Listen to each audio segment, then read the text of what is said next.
Good morning mga kainday. Ito na naman ang inyong maestrang kunyang dito sa Hong Kong. Ayun, prepare tayo ng mga print ko.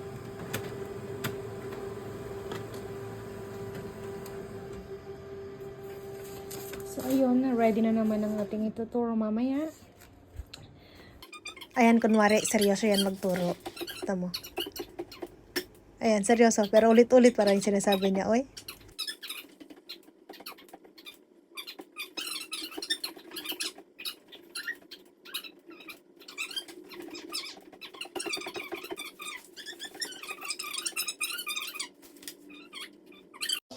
No, 1 plus 1 plus 2 equals 3.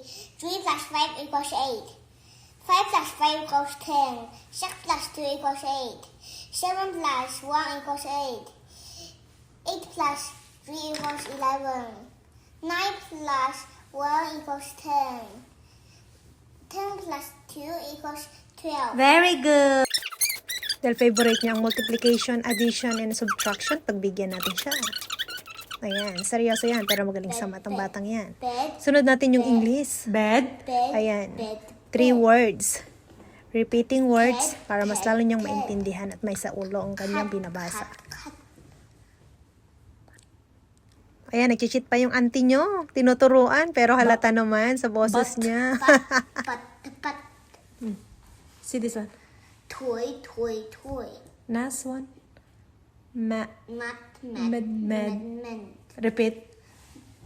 Med. Med. Memorizing alphabet letters and their sounds. So, pag may mali siya, ilagay natin sa taas para mamaya ulitin natin siyang ipabasa sa kanya para mas lalo niyang matutunan. Ayan, ang bibong-bibo.